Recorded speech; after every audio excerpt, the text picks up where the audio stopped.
Okay, so we are live and we'll just wait for a few viewers to join us so that they can confirm that they hear us and see us clearly, and then we'll begin. Okay, sure. Okay.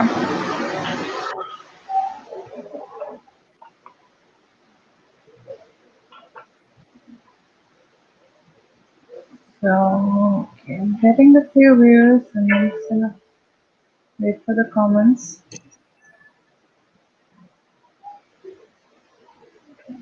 Assalamualaikum. Can you please confirm that you can hear me and see me clearly and see ma'am clearly? Yes, I've received confirmation, and so I'll just begin. Assalamu alaikum everyone. This is Rida Zainab from Creative Kinder House, and today I have a very special guest with me, Dr. Uzma Masroor, who is the Associate Professor and Chair Department of Humanities, Education and Psychology at Air University Islamabad. She is the former pioneer head of Department of Professional Psychology at Perry University Islamabad. She has been in this field and has extensive experience in different domains of psychotherapy and psychological assessment since 1996. Today, our topic is around neuralistic programming and hypnosis. And before we get into that, ma'am, assalamu alaikum. Thank you so much for joining us. And Walaikum salam. Walaikum salam. Most welcome. so मैंने थोड़ा सा intro तो दे ही दिया, but still I would like to hand over to you so that just tell us a little bit about yourself and how you Okay. got into this field. Okay. Thank you.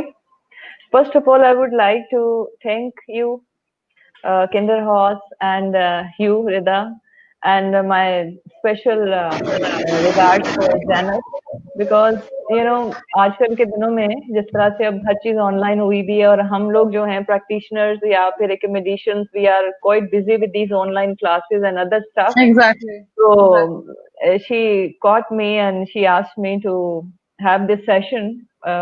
मैंने उसको कहा कि it is quite difficult right now, but she insisted. She said नहीं ma'am, मतलब जरूरी है आपका। तो मेरा Thank जो you है एक so much. बहुत अच्छा उसके लिए एक वो है कि she was very concerned about you people, और उसने कहा कि नहीं मैम आप थोड़ा सा टाइम दें।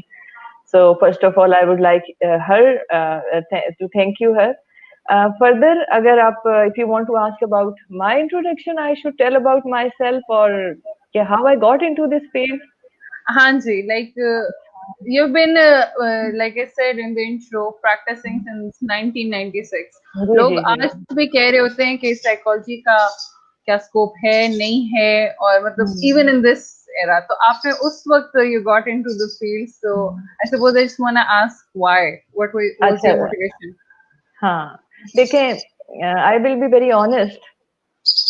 Psychology was not quite known at that time. And especially the field I later on adopted was clinical psychology. वो तो उस वक्त बिल्कुल भी पता नहीं था. And there were very few people who were going in this field. It was not introduced at all. People did not know anything about well-being, about psychological interventions or anything like that. बहुत कम था तो सही obviously था. बहुत सारे लोग काम भी कर रहे थे. Yeah. लेकिन उन दिनों में तो ये है कि अगर मैं ये कहूँ कि इट वाज जस्ट एक्सीडेंटली, तो ये एक ऑनेस्ट स्टेटमेंट होगी, क्योंकि हमारे यहाँ आपको पता है कि थोड़ी सी पुराने जमाने की बात है, और जो जिस रीजन से मैं बिलोंग करती हूँ वहां पर बहुत ज्यादा पढ़े लिखे होने का भी इतना कॉन्सेप्ट नहीं है.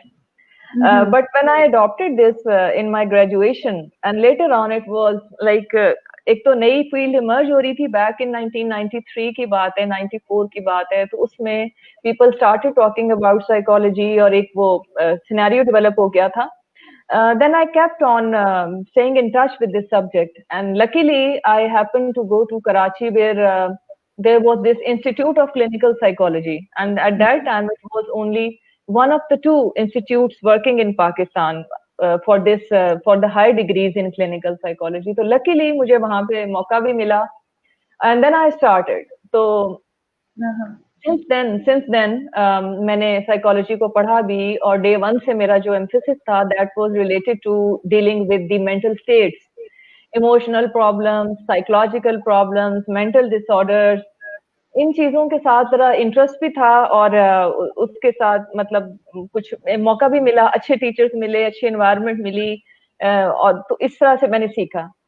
and then later I learned a few more therapeutic techniques further उसको enhance करने के लिए कुछ मुझे अपने इंस्टीट्यूशन से भी मिला और कुछ मुझे अब्रॉड भी मुझे मौका मिला और आज जिसके बारे में हम बात करेंगे हिप्नोसिस और एनएलपी I learned जी these two types of interventions as complementary therapies मैं ये बात करूंगी इसको because as a clinical psychologist we are basically equipped originally with different types of interventions जो कि बड़ी well established होती हैं research based होती हैं अभी हम उन पे बात भी करेंगे और जैसे कि हर फील्ड में एडवांसमेंट हो रही है तो साइकोलॉजिकल बिल्कुल इंटरवेंशन में भी इसी तरह की एडवांसमेंट जो है वो आजकल हो रही है अब mostly it is related to psychiatry and neurology अब तो मतलब जाहिर सी बात है this is all about brain functioning now you can see now you can observe changes happening inside your brain कि वो या कौन से चेंजेस होते हैं केमिकल चेंजेस हैं या स्ट्रक्चरल चेंजेस हैं या फंक्शनल चेंजेस हैं दैट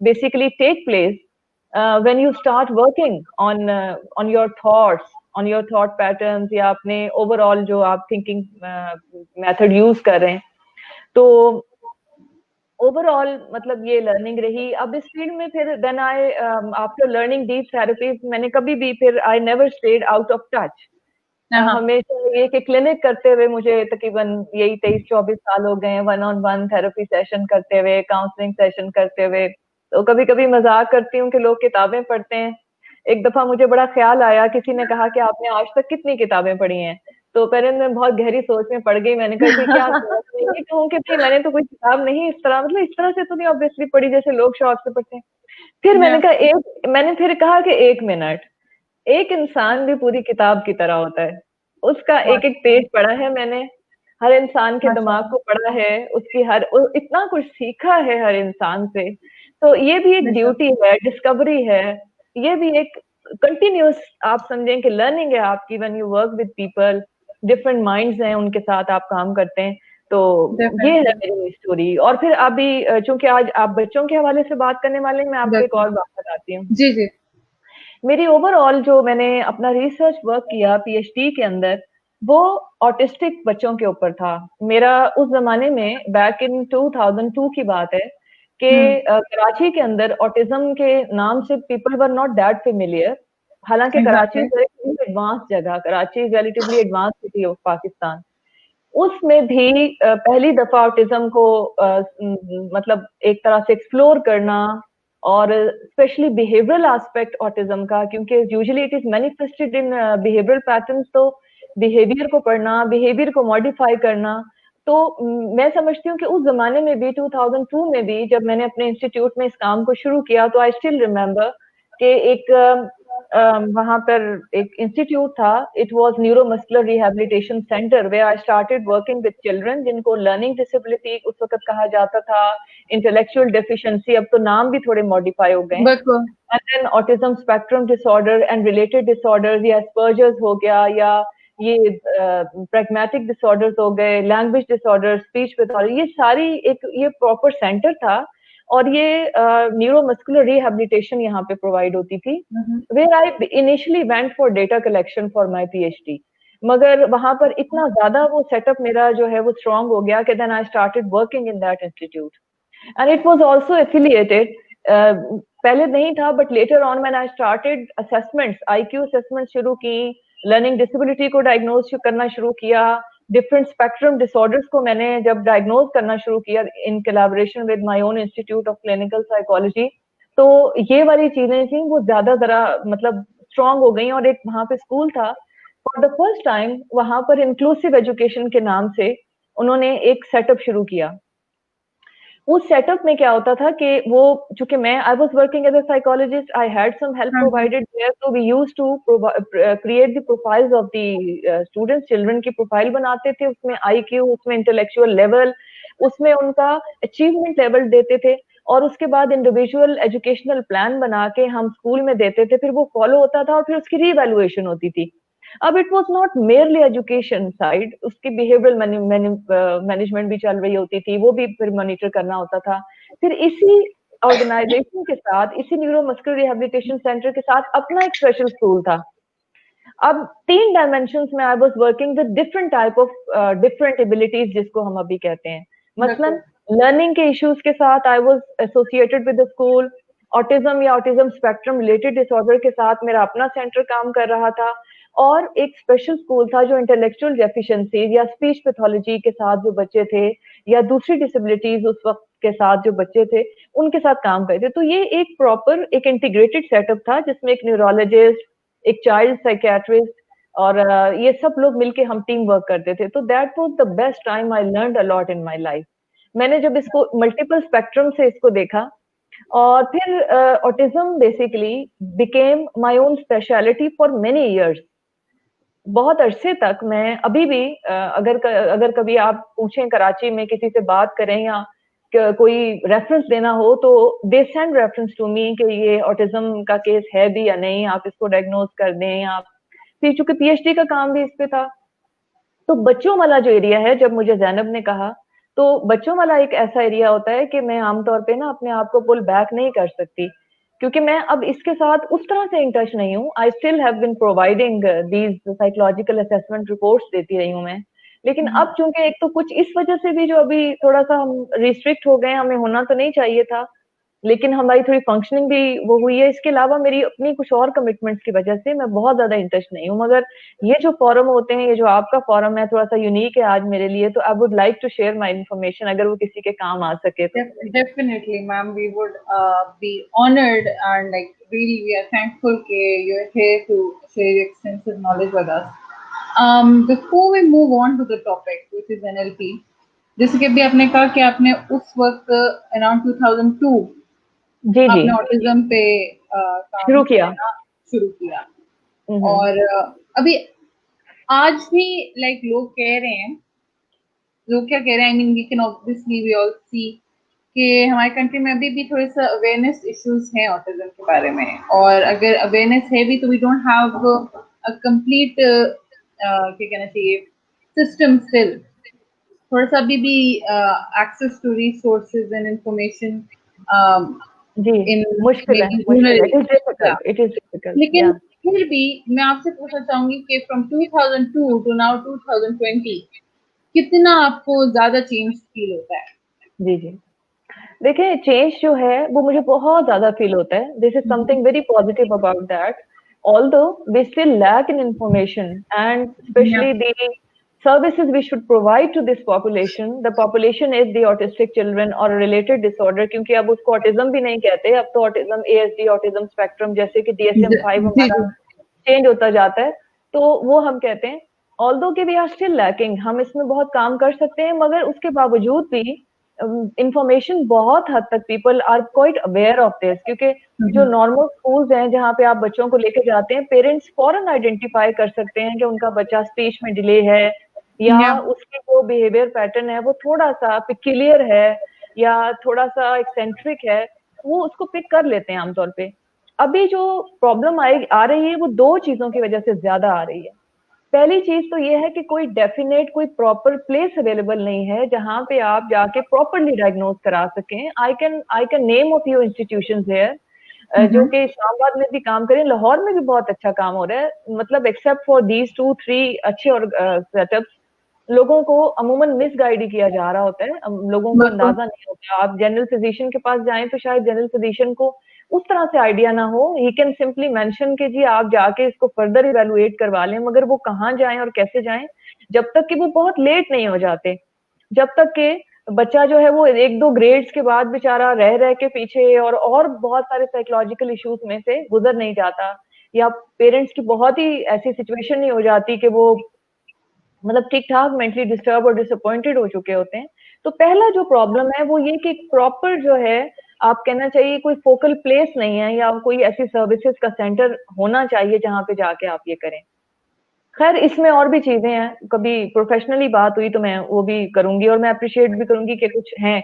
लेकिन दूसरा इशू क्या है, दूसरा इशू जो है ना वो है पेरेंट्स की एक्सेप्टेंस का भी एक नेचुरल सा इशू है, क्योंकि या कुछ जी बिहेवियरल जो मैनिफेस्टेशंस होती है ना बच्चों की, जो विद स्पेशल एबिलिटीज होते हैं, इन बच्चों के शुरू के जो कुछ ईयर्स होते हैं, अनटिल अनलेस के कोई चीज बहुत ही ज्यादा ऑब्जर्वेबल हो, अगर वो माइनर लेवल पे है, वो मेन स्ट्रीम से थोड़ी सी डिविएटेड है, तो पेरेंट्स Denial में है ना, डिनाइल में जा रहे होते हैं। उससे क्या कि बच्चा भी लॉस में जा रहा होता है, बच्चे का नुकसान भी होता है। जितना डिले, आप कुछ भी डिले शुरू करेंगे तो ऑब्वियसली उसका वो इफेक्ट नहीं होगा। तो अभी तक के लिए 2 प्रॉब्लम्स हैं। आई थिंक ये जो दोनों प्रॉब्लम्स हैं, ये इनको थोड़ा सा देखा जा सकता है। कोई सेटअप रिस्ट्रक्चर हो सकते हैं, उनमें अच्छी सर्विसेज प्रोवाइड की जा सकती हैं। लाइकवाइज पेरेंट्स को भी एजुकेट किया जा सकता है कि सर्टन जो माइलस्टोन्स हैं, किस किस एज तक क्या क्या चीज बच्चे को अचीव कर लेनी चाहिए, और अगर नहीं की तो एटलीस्ट आप असेसमेंट जरूर करवा लें उसकी। एग्जैक्टली। सही और है, जैसे कि अभी बहुत अपने इंस्टीट्यूट सारे। की बात जी की, तो वो भी यही है कि major cities like Islamabad, Lahore, Karachi, और जी मतलब बाकियों में अभी तक कुछ भी नहीं है। बिल्कुल एंड देन बिल्कुल। Again denial. जी जी तो बिल्कुल। लेट्स जस्ट, अभी तो खैर वैसे भी कोरोना की वजह से सिस्टम्स आर एट अ हाँ हॉल्ट। जी बिल्कुल, थोड़ा सा है, बिल्कुल बिल्कुल तो बट हॉल्टेड है वी बिल्कुल। कैन जस्ट होप कि आफ्टर कोरोना इस पे काम किया जा इंशाल्लाह। सके जी इंशाल्लाह। बिल्कुल। So today's topic, hmm NLP, Neuro Linguistic Programming. I hope I'm not hmm. wrong. So नहीं, यू आर really, नॉट, नहीं uh, सही है। I don't think the general public and even me actually have a good idea of what this is. तो अगर आप इसको थोड़ा सा briefly introduce जी जी करवा बिल्कुल, मैं आपको बताती हूँ। हम चूंकि we are taking this population children with some problems, हम उसको चूंकि लेके चल रहे हैं, तो थोड़ा सा उससे रिलेट करती हूँ। मैं आपको बताती हूँ कि दें। while dealing with the certain issues with children, वो 3-4 तरह के हो सकते हैं। पहली चीज तो डेवलपमेंटल इश्यूज खुद हो सकते हैं, ठीक है, उसमें फिजिकल भी हो सकते हैं, उसमें इसके इंटेलेक्चुअल भी हो सकते हैं। इंडिविजुअल प्रॉब्लम्स जो बच्चों के, जिसको हम इंटेलेक्चुअल डेफिशिएंसी कहते हैं, उसमें ऑब्वियसली 3-4 डोमेन्स होती हैं जो बच्चे की डेफिशिएंट रह रही होती हैं। उसको फिर हम, जिसको बच्चों को हम पहले काफी अर्सा पहले मेंटल रिटार्डेशन भी कहते थे, अब वो उसको अब यूज नहीं करते, अब हम मेंटल डेफिशिएंसी उसको कहते हैं। तो इन आईक्यू के साथ या इंटेलेक्चुअल डेफिशिएंसी के साथ बच्चे होते हैं। जी। दूसरी जो डोमेन होती है आमतौर पे, वो होती है लर्निंग इश्यूज के साथ, कि अगर इंटेलेक्चुअल कोई इशू नहीं है, आईक्यू भी नॉर्मल है, प्रॉपर है, development is also fine with respect to age, age appropriate है, एज इक्विवेलेंट है, तो उसमें फिर खास तौर पे लर्निंग के अंदर जो एक्सक्लूसिव इशू आता है, और बच्चा अपने ग्रेड में प्रोग्रेस उस तरह नहीं कर पाता जैसे करना चाहिए। फॉर इंस्टेंस उसकी जो मेमोरी है वो अफेक्टेड है, फॉर एग्जाम्पल रीडिंग अफेक्टेड है, फॉर एग्जाम्पल राइटिंग अफेक्टेड है, तो इसको हम लर्निंग इश्यूज के अंदर डाल देते हैं, ठीक है। इसमें कॉम्प्रिहेंशन भी आते हैं। ये 2 तरह के इश्यूज हो गए। अब तीसरा इशू जो है ना, वो आता है आपके ब्रेन के लेवल पे, न्यूरोलॉजिकल लेवल पे, and mostly towards the behavioural side, जिसमें हम ऑटिज्म एंड रिलेटेड डिसऑर्डर्स डाल देते हैं, जिसके अंदर नॉर्मल जो कम्युनिकेशन है या सोशलाइजेशन है, उसमें इशू आ रहा होता है, ठीक है। एक मैंने इंटेलेक्चुअल बता दिया, एक मैंने बिल्कुल। एकेडमिक बता दिया, तीसरा मैंने अब आपको ब्रेन रिलेटेड न्यूरोलॉजिकल बता दिया, न्यूरो डेवलपमेंटल इसको कहते हैं। अब चौथा क्या होता है? चौथा बिहेवियरल इशू होता है, खुद मतलब exclusive of all those 3 domains जो मैंने मेंशन किए। बिहेवियरल इशू में अबव 3 मेंशन में से कोई भी नहीं होता प्रॉब्लम, लेकिन ओके। मतलब हो भी सकता है। अगर वो हो तो that could be secondary to any developmental issue, intellectual issue और अदर इशू। एकेडमिक इशू के रिजल्ट के तौर पे जो बिहेवियरल इश्यूज आ रहे होते हैं बच्चों में, बिहेवियरल प्रॉब्लम्स आ रही होती हैं, बाद दफा हम कहते हैं ना कि जैसे हाइपर एक्टिविटी है, वो hyper activity, attention deficit hyper activity एक डिसऑर्डर है जो कि न्यूरोलॉजिकल डिसऑर्डर है। उसकी वजह से बाद दफा उसकी हैंडलिंग करते हुए पेरेंट्स के साथ, फैमिलीज में, टीचर्स में जो इश्यूज आ जाते हैं, उनको हम साइकोलॉजिकल इश्यूज कह सकते हैं, और बच्चों में तो हम उसको बिहेवियरल इशू कहते हैं। खास तौर पे साइकोलॉजिकल भी होते हैं वैसे वो। दूसरे जो इश्यूज हैं साइकोलॉजिकल, वो एक्सक्लूसिव होते हैं, उसमें तीनों तरह की कोई ऐसा इशू नहीं होता, कोई और मतलब उस लेवल पे नहीं, कोई डिसऑर्डर टाइप चीज नहीं होती, लेकिन जनरली इन्वायरमेंट का इंटरेक्शन ऐसा होता है जिसमें बच्चे, हम कहते हैं ना, बाद दफा जिद्दी हो जाते हैं, बाद दफा बात नहीं सुनते, या पढ़ने में दिल नहीं लगता, लैक ऑफ कॉन्सेंट्रेशन है, ये सारी चीजें जो हैं ये बिहेवियरल इश्यूज में आ जाती हैं। अभी हम इसको अभी के लिए एक्सक्लूड कर देंगे। अभी ठीक हम है। बात करेंगे उन्हीं उन्हीं डोमेन्स की जिनकी मैंने शुरू में 3 डिफरेंट बताई हैं। अब पहली बात ये करूंगी कि देखें इनको डील कैसे किया जा सकता है, ठीक है। इंटेलेक्चुअल डेफिशिएंसी को या एकेडमिक इश्यूज को या लर्निंग इश्यूज को, और तीसरा न्यूरो डेवलपमेंटल इश्यूज को। इन तीनों को हम बच्चों के क्लस्टर को उस क्लस्टर में डाल देते हैं that basically need your attention और intervention, proper intervention. That could be pharmacological भी हो सकती है, अगर बहुत हाइपर एक्टिविटी है या सेल्फ हर्टिंग बिहेवियर है या एजिटेशन है, अटेंशन डेफिसिट है बहुत ज्यादा, तो बाद दफा मेडिकल इंटरवेंशन भी जरूरत होती है जो हम साइकेट्रिस्ट या न्यूरोलॉजिस्ट से करवाते हैं। लेकिन इन पैरेलल टू दैट जो दूसरी होती है that is behavioural intervention. Behavioural intervention जो है वो क्या करती है कि वो प्रॉब्लम को एज सच क्योर तो नहीं करती, लेकिन दो तरह से हेल्प कर सकती है। एक, उस प्रॉब्लम के जो नेगेटिव इफेक्ट्स हैं, कॉन्सिक्वेंसेज हैं, उनको थोड़ा रिड्यूस कर सकती है, एक उनको रिड्यूस कर सकती है, और दूसरा कॉम्प्लीमेंट कर सकती है अगर कोई फार्माकोलॉजिकल इंटरवेंशन भी चल रही है तो। ठीक है, तो ये दो एस्पेक्ट्स में इंटरवेंशन हेल्प करती है। लेटली जब मेरी जैनब से बात हो रही थी तो मैंने जैनब से कहा था कि मैं चाहूंगी कि मैं थोड़ा सा पहले ये बताऊं कि और कौन कौन सी इंटरवेंशंस ऑलरेडी काम कर रही हैं। क्योंकि एनएलपी और हिप्नोसिस को हम लेंगे सेकेंडरी के तौर पे, ठीक है। प्राइमरीली इसको प्राइमरी में देखिए, कभी कभी ऐसा होता है कि एक चीज जो है वो बेस नहीं होती, लेकिन वो बेस ज्यादा स्ट्रांग होती है। बेस लेने के लिए आपको उन्हीं चीजों को जो बहुत अरसे से लोग यूज कर रहे हैं उनकी बात करनी पड़ती है। लेकिन अगर आप उनको कॉम्प्लीमेंट करना चाहते हैं, ज्यादा अच्छे रिजल्ट चाहते हैं, लॉन्ग लास्टिंग रिजल्ट चाहते हैं, तो आप कॉम्प्लीमेंटरी टेक्निक्स भी यूज कर सकते हैं। तो एनएलपी और हिप्नोसिस को हम इस वक्त कॉम्प्लीमेंट्री टेक्निक्स, ठीक है, जो हमारी हालांकि प्रॉपरली वेल एस्टेब्लिश थेरेपीज हैं एडल्ट के लिए, लेटली माइंड टेक्नोलॉजीज इनको कहा जाता है। पहले जो बिहेवियरल इश्यूज के साथ जैसे मुख्तलिफ टाइप ऑफ थेरेपीज अगर आप देखें तो आजकल एक नाम सुना होगा आपने, अप्लाइड बिहेवियर एनालिसिस, एबीए। अच्छा, अब एबीए जो है वो इस तरह से बच्चों को प्रोवाइड की जाती है कि उसमें एबीए के अंदर ये होता है कि जो बिहेवियर है उसमें आप प्रॉब्लमेटिक बिहेवियर को फोकस करते हैं, आप उसका एक पूरा प्लान बनाते हैं, आप डिफरेंट टेक्निक को यूज करते हैं और फिर उसको प्रॉपरली फॉलो अप करते हैं और मेंटेन करने के लिए, मतलब उसकी मेंटेनेंस ऑफ बिहेवियर होता है। पहले आइडेंटिफिकेशन ऑफ बिहेवियर के जी, अगर कोई बच्चा बहुत ज्यादा लेट्स सपोज मैं दोबारा उसी तरह जाना शुरू, आपको याद हो जाएगा by the end of this session के किस किस तरह की डिफरेंसेस हो सकते हैं। पहला डिफरेंस जो होता है वो इंटेलेक्चुअल लेवल पे होता है। इंटेलेक्चुअल डेफिशिएंसी के साथ जो बच्चा होता है वो अपनी एज अप्रोप्रिएट माइलस्टोन्स को अचीव करने में उसको प्रॉब्लम होती है। जैसे आम बच्चा 2 साल की उम्र में चलता है तो वो 2 साल की उम्र में नहीं चलता, वो 4 साल की उम्र में चलता है। आम बच्चा जो है वो अपनी सेल्फ केयर 3 साल की उम्र में कर सकता है, तो वो 3 साल की उम्र में नहीं कर सकता बच्चा, उसको उसकी मेंटल एज के मुताबिक, यानी कि इंटेलेक्चुअल डेफिशिएंसी में मेंटल एज और क्रोनोलॉजिकल एज में बहुत ज्यादा डिफरेंस आ जाता है। थोड़ा भी आता है, माइल्ड, मॉडरेट और सिवियर कैटेगरीज होती है। ठीक है, तो अब एबीए जो है वो मोस्टली इंटेलेक्चुअल डेफिशिएंसी में ऐसे हेल्प करती है कि वो बच्चों के वो माइलस्टोन्स की अटेनमेंट में हेल्प करती है। ठीक है, कि आप ऐसी स्ट्रेटेजीज बना लें कि अगर बच्चा 4 साल का बच्चा है और वो 2 साल के बच्चे जितना परफॉर्म कर रहा है, तो चले वो 3 साल तक के बच्चे की तरह, इसको हम कहते हैं स्किल बिल्डिंग। तो हम इंटेलेक्चुअल डेफिशिएंसी में एबीए को यूज करते हैं स्किल बिल्डिंग के लिए। अब हम दूसरी, और इसके अलावा problematic side of the behaviour तो वैसे भी जरूर हम उसके साथ केटर करते हैं कि अगर बच्चा बहुत रोता है या चीजें फेंकता है या सेल्फ हर्ट करता है तो उसमें भी एबीए हेल्पफुल होती है।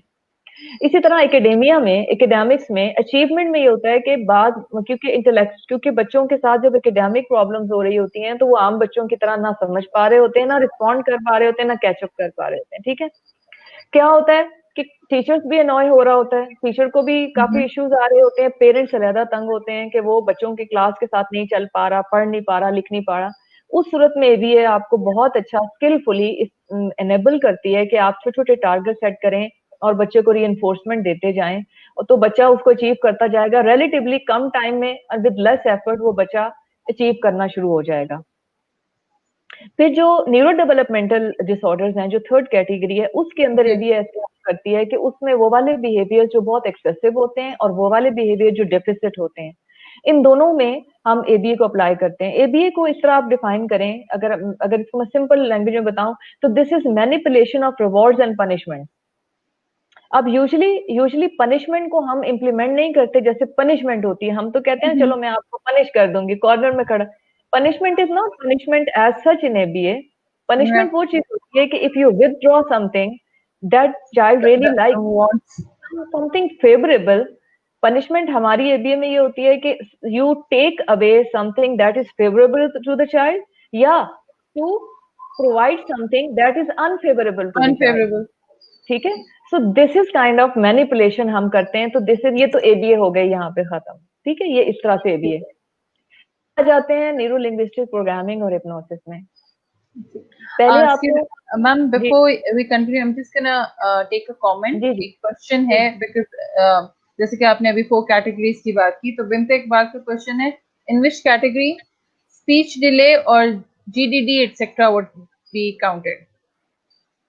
अच्छा, अच्छा ठीक है, स्पीच डिले को भी हम बीच में, ओके ओके ठीक है। और दूसरा इसके अलावा GDD, GDD general development, generalize, ठीक है। अच्छा जी ठीक है, इसको भी मैं अभी जब आगे फर्दर आप इसको बीच में इंक्लूड कर लूंगी। ठीक है, देखिए हिप्नोसिस क्या है, फॉर जनरल अंडरस्टैंडिंग में आपको हिप्नोसिस का बताऊं, थोड़ी सी मिसअंडरस्टूड टर्म है। जिन लोगों ने इसको एक्सपीरियंस नहीं किया या जिसने पढ़ा नहीं या जिसको इन्फॉर्मेशन नहीं है, वो इसको कुछ और समझता है, कोई मिस्टिकल चीज समझता है कि आप फिल्म्स और ड्रामास में देखते हैं। बिल्कुल, एंड इन फैक्ट लाइक आप अभी हिप्नोसिस का सुने भी तो वही है कि इट्स अ होक्स, ये कंसीडर किया जाता है ऐसा। हाँ, लेकिन ऐसा बिल्कुल नहीं है। Hypnosis is basically utilization of very natural state of mind, very natural states of mind to increase the suggestibility in a person। ठीक है, एक कॉन्शियसनेस की एक स्टेट है। इस वक्त हम दोनों एक दूसरे से बात कर रहे हैं, तो we are consciously aware of each other. ठीक है, लेकिन अगर किसी वजह से मेरी अटेंशन डाइवर्ट हो जाए किसी और तरफ, आप मुझे कोई क्वेश्चन बता दें, मैं उसके आंसर को ढूंढने लग जाऊं और मेरी सारी अटेंशन उधर डाइवर्ट हो जाएगी, मेरी फिक्सेशन ऑफ अटेंशन वहां पे डाइवर्ट हो जाएगी, तो रिलेटिवली मेरा माइंड कोई भी सजेशन लेने के लिए रेडी हो जाएगा। ठीक है, अब ये प्रॉपरली वेल एस्टैब्लिश फैक्ट्स के साथ है, बहुत सारी रिसर्चेस अब आ चुकी हैं इसमें कि अगर आप हिप्नोसिस को यूटिलाइज करें, फॉर एग्जांपल आप पेन अवॉइडेंस के लिए आप पेन ट्रीटमेंट के लिए आप यूज कर सकते हैं। आप पॉजिटिव सेल्फ सजेशंस, मैं अभी आपको बताती हूँ हिप्नोसिस की डिटेल्स, तो फिर आपको ज्यादा अच्छा समझ आएगा। लेकिन this is basically altered state of consciousness and this is very natural. मैं आपको एग्जाम्पल देती हूँ कि अगर मैं किसी ऐसे काम में इन्वॉल्व हो जाती हूँ जो कि मेरी पूरी की पूरी अटेंशन ले लेता है, तो आपने देखा है कि जब आप बात कर रहे थे, किसी से कॉन्वर्सेशन कर रहे थे, आपका फोन आ गया जिसपे इंतहाई इंपॉर्टेंट मैसेज है, आपने वो मैसेज पढ़ना शुरू कर दिया और आपके सामने वाले बंदे ने कहा आप मेरे साथ चलेंगी ना बाहर, आपने कहा हाँ हाँ चलूंगी, और कर क्या रहे हैं आप, मैसेज पढ़ रहे हैं। ठीक है, तो आपने उसकी बात को अटेंड नहीं किया और आपने अपना मैसेज, तो आपके your whole attention was fixated towards message, तो आपने उसकी बात को हाँ या ना में जवाब दे दिया।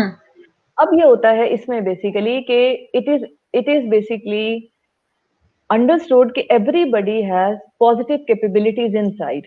किसी भी बंदे के अंदर अगर अटेंशन डेफिसिट है, लैक ऑफ कॉन्फिडेंस है, या ऐसी चीज जो वो कर नहीं सकता, वो बेसिकली ऐसा नहीं होता कि उसके अंदर वो एबिलिटी होती ही नहीं है, बल्कि there are variations of expression of certain characteristics जो कि मुख्तलिफ सिचुएशंस में आप कर रहे होते हैं। तो हम लोग हिप्नोसिस में इसको ऐसे यूटिलाइज करते हैं कि हम पॉजिटिव सजेशन देके उन रिसोर्सेज को या उन एबिलिटीज को, उन कैरेक्टरिस्टिक्स को हम कॉन्शियस में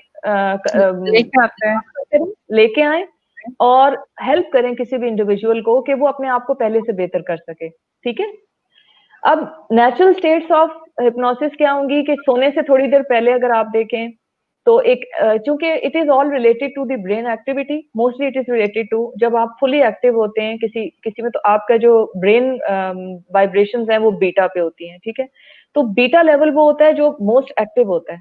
फर्ज करें कि आप थोड़ा टेक लगा के बैठ जाएं, आपको मूवी देखना शुरू कर दें, या बाद दफा आप ड्राइविंग भी कर रहे होते हैं, आपकी नजर रोड के ऊपर होती है, या आप ड्रामा देख रहे हैं तो आप ड्रामे को देख रहे होते हैं, लेकिन आपकी बॉडी कंप्लीटली रिलैक्स हो जाती है। उस हाँ सूरत जी। में mind fully alert and body fully relax, तो उसको हम कहते हैं कि आपका जो ब्रेन है उसकी एक्टिविटी अब अल्फा पे चली गई है, ठीक है, तो वो रिड्यूस हो जाती है। जब वो रिड्यूस हो जाती है तो लाइक्लीहुड होता है कि आप जो आपके इन्वायरमेंट में सजेशंस हैं उनको आप ज्यादा ले लेते हैं, एब्जॉर्ब कर लेते हैं, ठीक है, आपकी कॉन्शियसनेस जो है वो शिफ्ट हो जाती है टुवर्ड्स सम अदर टास्क, और आपका जो अनकॉन्शियस माइंड है वो उन सजेशंस को लेना शुरू कर देता है। इसकी एग्जाम्पल आप इस तरह से लें कि किसी छोटे बच्चे को जब आप शुरू से कहना शुरू करते हैं तुम बहुत गंदे हो, तुम बात नहीं सुनते हो, तुम ये करते हो, तुम हमेशा ये काम करते हो, तुम चीज गिरा देते हो, तो अगर आप कॉन्स्टेंटली कहते रहें तो आप नोट करेंगे कि कुछ अरसे के बाद वो एक चीज बच्चे के अंदर आपको हैबिट के तौर पे मिलना शुरू हो जाएगी, क्योंकि वो उसी चीज को रिपीट करना शुरू हो जाएगी। क्यों? क्योंकि उस वक्त आपने उसको सजेस्ट कर दिया कि वो बच्चा ऐसा है या वो ऐसा कर रहा है, तो इसको सजेस्टिबिलिटी कहते हैं।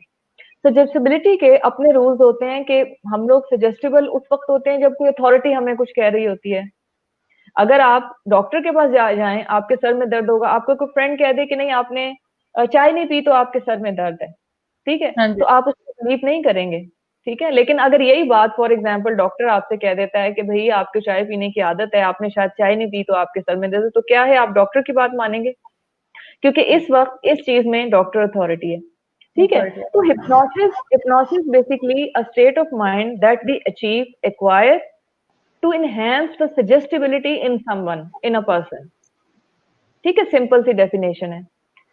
अच्छा, अब हम बच्चे के लिए इसको कैसे यूटिलाइज कर सकते हैं, फिर मैं एनालिसिस की तरफ आऊंगी। हिप्नोसिस में ना ये जो सजेशन का मैंने वर्ड यूज किया जी, हम सजेस्ट कर रहे होते हैं, hypnosis is all about suggestion, ठीक है। आप किसी को सजेशन देते हैं कि ऐसा करो कि तुम मुझे इतने पैसे दे दो, कभी कोई फौरन मान जाता है, कभी कोई रेजिस्ट करता है। तो अब होता क्या है कि there are certain rules suggestibility के, आपके इसको हम कहते हैं अपनी जुबान में कहते हैं लैंग्वेज पैटर्न। फिर आपने जहां जहां आपने हिप्नोसिस का नाम सुना होगा वहां आपने ट्रांस का वर्ड भी सुना होगा। ट्रांस जो है, जो हम कहते हैं कि किसी को ट्रांस में ले जाना, ट्रांस इज बेसिकली, हाँ जी, that is altered state of mind, जिस वक्त हम समझते हैं कि अब सजेशन ज्यादा अच्छा इफेक्ट करेगा, ठीक है। तो उस वक्त वो सजेस्ट उसको ट्रांस कहते हैं, जब एक higher level of suggestibility achieve हो जाता है किसी के माइंड में, और उसके अपने मेथड्स हैं जो कि हिप्नोटिस्ट ज्यादा जानता है। इस वक्त तो मैं थोड़ा सा बच्चों के हवाले से चूंकि बताऊंगी तो कोशिश करूंगी सिंपल सिंपल चीजें बताऊं जो ज्यादा इफेक्टिव भी हैं और प्रैक्टिकल भी हैं। तो इसमें ना पहली चीज जो मैं आपको कहूंगी वो ये कहूंगी कि पॉजिटिव सजेशन देते रहना चाहिए। अगर आप पॉजिटिव बात करेंगे, पॉजिटिवली स्टेटेड स्टेटमेंट्स बोलेंगे, पॉजिटिवली स्टेटेड सजेशंस देंगे, जैसे तुम बहुत अच्छे हो, तुम काम कर लेते हो, ठीक है, नेगेटिव की तरफ ना जाएं। आप जब बच्चों से बात कर रहे हो तो प्रॉपर सजेशन ये होगा कि आप कोई भी जुमला पॉजिटिवली स्टेट करें। आप ये कहें कि नहीं तुम गंदा काम नहीं करते हो, तुम रोते नहीं हो, तो आप नहीं का वर्ड नहीं यूज करें, जो कि मैंने अभी खुद ही कर दिया है। तो आप पॉजिटिव बात करें, आप कहें, उसके ऑपोजिट को पहले ढूंढे माइंड में कि इसका ऑपोजिट क्या होगा, और फिर ऑपोजिट को कहें बच्चे से, तो ज्यादा लाइकलीहुड है कि उसका माइंड, क्योंकि हम जब हिप्नोसिस की बात करेंगे तो हम बात करेंगे कि beyond somebody's awareness, beyond a child's consciousness, आप उसके बिहेवियर को ऑल्टर करने के लिए कुछ स्टेप्स ले रहे हैं। So instead of saying तुम गंदा काम नहीं करते, we can say तुम अच्छा काम करते हो। Exactly, you got my point. हर एक चीज में पॉजिटिव एक तो स्टेटमेंट दे, छोटा जुमला बोलेंगे, छोटा स्टेटमेंट, लंबा स्टेटमेंट की बजाय छोटा स्टेटमेंट आप बोलेंगे। अब ये वाइड वैरायटी में ये सारी चीजें बताने के बाद आपको अलग-अलग डिसऑर्डर्स के हिसाब से भी बता दूंगी कि किस डिसऑर्डर में किस तरह से ये चीजें यूज हो सकती हैं। तो पॉजिटिव सजेशंस के जो चीज आप बच्चे से करवाना चाहते हैं उसको बोले, ऑपोजिट में बोले, यानी कि ना को निकाल के बोले, और उसके अलावा शॉर्ट सेंटेंसेस में बोले। तीसरी चीज, रिपीट बहुत ज्यादा करें उसको, सेम वर्ड्स को रिपीट बहुत ज्यादा करें। आप कुछ अरसे के बाद देखेंगे कि आपको पॉजिटिव बिहेवियर नजर आना शुरू हो जाएगा, ठीक है। फॉर एग्जाम्पल, आपने बच्चे को बिठाना है, वो बैठता नहीं है, हाइपर है बहुत ज्यादा, तो आप उसे कहेंगे आप बैठ जाते हो, देखो आप बैठ रहे हो, देखो आप मेरे पास बैठे हुए हो, आप तो बैठ जाते हो। तो अब ये क्या है, ये छोटा है, ये प्रेजेंट, एक तो ये कि सजेशन जो है वो प्रेजेंट टेंस में भी होना चाहिए, उसको कॉम्प्लिकेटेड नहीं होना चाहिए। तो ये एक अच्छा वो होता है, एक टेक्निक होती है जो बच्चे के लिए आप यूज करते हैं। और दूसरा ये कि कोशिश करें कि जब आप सजेशन दे रहे हो तो एक ऐसी स्टेट बच्चे के ऊपर हो कि बच्चा बहुत ज्यादा अलर्ट और हाइपर एक्टिव ना हो, बच्चा थोड़ा सा स्लो हुआ हुआ हो, क्योंकि वो स्लो हुआ हुआ होगा तो वो ज्यादा अच्छा सजेस्टेबल सिचुएशन में, फॉर एग्जाम्पल सोने से थोड़ी देर पहले, फॉर एग्जाम्पल अगर कोई बच्चा बहुत ज्यादा इन्वॉल्व है किसी एक्टिविटी में, मसलन कार्टून में बहुत इन्वॉल्व है, किसी गेम में बहुत इन्वॉल्व है, इवन आप देखें ऑटिस्टिक बच्चे जब किसी चीज के साथ यूं यूं यूं करके लगे हुए होते हैं, बिल्कुल बिल्कुल। उसकी पूरी अटेंशन उस चीज के ऊपर उसके होती है, पे इस फोकस वक्त होती है। उसकी वो जो पूरी अटेंशन है वो चूंकि उसके ऊपर है, तो वो बच्चा इस वक्त ट्रांस में है। आप उसको पॉजिटिव स्टेटमेंट्स देना शुरू कर दें, आप कहें आप बात सुनते हो, आप अच्छे हम्म। बच्चे हो, ठीक है ना। उन उसका ये इफेक्ट होगा कि वो उस ट्रांस की फेज को, उस ट्रांस की जो स्टेट है उसको यूटिलाइज करते हुए आप पॉजिटिव सजेशन डालना शुरू कर दें। थोड़े से सजेशन बनाएं, हर बच्चे के लिए 4-6 सजेशंस बना लें, उनको रिपीट करना शुरू कर दें, आप खुद ही देख लेंगे फर्क। तीसरी चीज है, तीसरी चीज जो होती है हिप्नोसिस का पार्ट है, दैट इज लैंग्वेज पैटर्न। जब आप बच्चे के साथ कम्युनिकेट करते हैं ना, तो आपका जो बात करने का स्टाइल है, आपकी जो टोन है, आपकी जो अल्फाज जो आप सेलेक्ट करते हैं, वो आपका जो बॉडी पोस्चर और जेस्चर है, वो सारा कुछ इकट्ठा मिलके एक सजेशन बच्चे के लिए तैयार कर देता है। मसलन अगर बच्चे से कोई गिलास टूट गया है और जी। आपने वहां पे खड़े होके, सिर्फ खड़े होके आपने आंखें निकाल दी और ऐसी शक्ल बना दी कि आप मारेंगे, तो आपको मुंह से तो कुछ भी नहीं कहना, ना आपको मारना है, बच्चे के अंदर फियर तो इंड्यूस हो गया, सही बात है। हो गया ना फियर। तो इसका मतलब है कि आपने सक्सेसफुली फियर इंड्यूस कर दिया, सही हो गया, इंस्टॉल कर दिया आपने फियर उसके अंदर। अब इंस्टॉल चूंकि आपने कर दिया, इसी तरह चीजों को आप अनइंस्टॉल भी कर सकते हैं। अगर ठीक आप है। बच्चे का कॉन्फिडेंस बिल्टअप करना चाह रहे हैं, अगर आप चाह रहे हैं कि बच्चा कोई काम करना शुरू कर दे, तो उसको पॉजिटिवली आप उस तरफ लेके आ सकते हैं। लैंग्वेज पैटर्न में आपने सिलेक्शन ऑफ वर्ड अच्छा रखना है। बहुत एक्सट्रीम वर्ड्स नहीं हम यूज करते, जैसे गंदे गंदे वर्ड्स बाद दफा हम यूज कर देते हैं कि तुम जिन हो, और तुम तो जो कोई भी इस तरह के मैं समझ गया। नेगेटिव नहीं यूज करें, बिल्कुल भी यूज ना करें। तो ये भी एक हिप्नोसिस का पार्ट है कि आपका माइंड जो है वो सजेस्टेबल हो जाता है जब आप माइल्ड वर्ड यूज कर रहे होते हैं, रादर पॉजिटिव वर्ड यूज कर लें। मैं तो कहती हूँ कि आप नेगेटिव वर्ड्स को निकाल दें जिंदगी में से। अच्छा, इसके अलावा हिप्नोसिस में चौथा स्टेप क्या होगा कि मेटाफोर्स को यूज करें। You know what is metaphor? That is story telling. Metaphor is something, जब आप अपन एक चीज जो आप किसी बच्चे को सिखाना चाहते हैं वो आप किसी और पे रख के उसकी किसी और। बात करें। आपने देखा होगा कि बच्चे जो हैं वो दूसरों की, मसलन देखे ना, आपको मैं, आपका जो माइंड है ना, जो आपका सबकॉन्शियस माइंड है, वो हर चीज को पर्सनल लेता है। अब देखे ना, अगर मैं आपसे कहूँ कि कुछ लोग जो हैं वो फेस पे ज्यादा हाथ रखते हैं, आपने हटा लिया ना हाथ, मैंने आपको तो ठीक नहीं है। कहा, आप इसलिए ठीक। हंसी हैं कि आपने फेस पे हाथ रखा है, बिल्कुल ठीक है, बिल्कुल। मैंने आपकी बात नहीं की। तो इस तरह लेकिन से सबकॉन्शियस आपका will take it exactly, personally. अब जैसे मैं एक बच्चे को कहती हूँ, मैं एक बच्चे को घर में मैंने कहा कि एक बच्चा था, वो जूता नहीं पहनता था, तो मेरा मेरा जो छोटू, उसने मेरा, मैंने तो पहना हुआ है। या। तो ये मैं। बात है कि जो मेटाफोर्स हैं, मेटाफोर्स में आप कहानियां, आप एग्जाम्पल्स रख के, अभी आप देखें कितने कैरेक्टर्स हैं जिनको बच्चे बहुत ज्यादा लाइक करते हैं, ठीक बिल्कुल। है, आप उन कैरेक्टर से रिलेट करके कुछ स्टोरी बना के आप सिखा सकते हैं। मसलन अगर बच्चा खाना नहीं खा रहा, आप कहते हैं कि स्पाइडरमैन तो ऐसे खाना खा लेता है, ये देखो ऐसे जाता है उसके मुंह में खाना। तो क्या होता बिल्कुल। है कि वो जो स्पाइडरमैन है, वो एक तरह से मेटाफोरिकली आप उसको यूटिलाइज करते हैं, ठीक है, तो ये मेटाफोर हो गया। ये 3-4 पॉइंट्स जो हैं ये हिप्नोसिस रिलेटेड हैं, जिसको मैं एक दफा फिर रिपीट करती हूँ कि पॉजिटिव छोटे जुमले बना लें, उनको सजेशंस कहते हैं, वेट करें एक प्रॉपर टाइम का जब बच्चा हल्के फुल्के ट्रांस में हो, उनको रिपीटेडली बच्चे को बताएं। तीसरा, अपना लैंग्वेज पैटर्न जो है उसको सेलेक्टिव कर लें और उसमें नेगेटिव वर्ड्स निकाल दें, नेगेटिव और अपनी वर्ड। बॉडी, अपने फेशियल एक्सप्रेशन को और अपनी बॉडी को थोड़ा कंट्रोल करके रखें।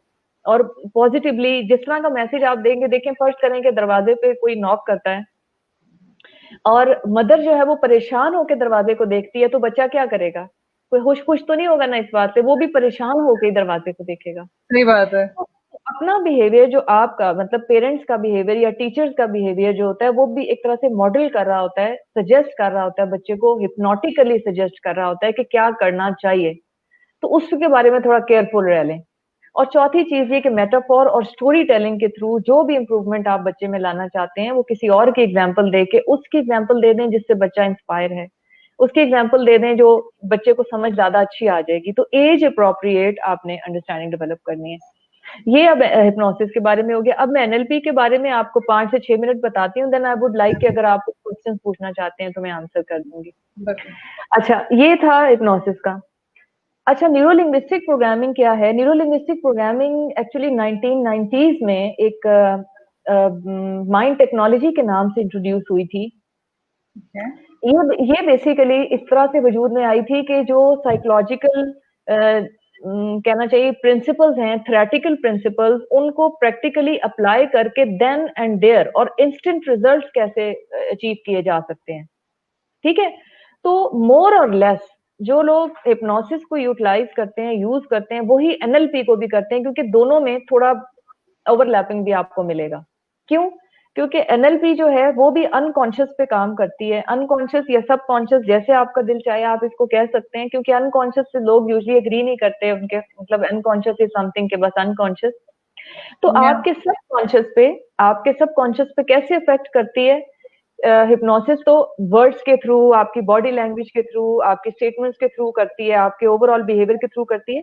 जबकि न्यूरोलिंग्विस्टिक प्रोग्रामिंग जो है वो बड़ा एक्टिवली आपके माइंड को, आपके माइंड के जो इंटरनल, देखें हर बंदे की माइंड के अंदर अपनी एक रिप्रेजेंटेशन होती है, ठीक है, अपनी एक रिप्रेजेंटेशन होती है। और उस रिप्रेजेंटेशन को हमने पहले देखना होता है कि for every experience is represented inside your head. मैं आपको एग्जांपल देती हूँ कि अगर आपके किसी कोई बहुत ही इंपॉर्टेंट काम है, 3 बजे आपका कोई बहुत इंपॉर्टेंट काम है, लेट्स सपोज मैं अपनी एग्जांपल दे देती हूँ, मैंने 4 बजे आपके साथ इस प्रोग्राम में आना है। तो सुबह से फर्ज करें I am not feeling well, मैं सुबह से सोचना शुरू करूंगी पता नहीं अब मेरी तबीयत ठीक होगी कि नहीं होगी, पता नहीं अब इंटरनेट होगा कि नहीं होगा। अब क्या हुआ, अगले दिन जब किसी ने मुझसे पूछा कि जी आपका कल का दिन कैसा गुजरा, तो मैं उसको कहूंगी पूरा दिन मेरा बड़ा जो था ना, वो जो एक मेरा सेशन था ना 4 बजे, उसकी नजर हो गया। पता है क्या किया मैंने पूरे दिन को अपने माइंड में रिप्रेजेंट कर लिया उस थोड़ी सी देर के लिए जो आपका सेशन। ठीक है, this is how I am representing this session in my head. ठीक है, तो NLP is basically neuro linguistic programming. Neuro का मतलब ये है कि जब एज सच न्यूरोलॉजी इसमें इन्वॉल्व नहीं होती, नॉट डायरेक्टली बट इनडायरेक्टली ऐसे इन्वॉल्व होती है कि अकॉर्डिंग टू दिस जब आप अपनी लैंग्वेज चेंज करते हैं आपकी न्यूरोलॉजी भी चेंज होती है, जब आपकी न्यूरोलॉजी चेंज होती है तो आपकी लैंग्वेज पे इफेक्ट पड़ता है। प्रोग्रामिंग क्यों कहते हैं इसको? इसलिए कहते हैं कि इंसान बार बार एक चीज को रिपीट कर करके अपने आप को प्रोग्राम्ड कर चुका होता है।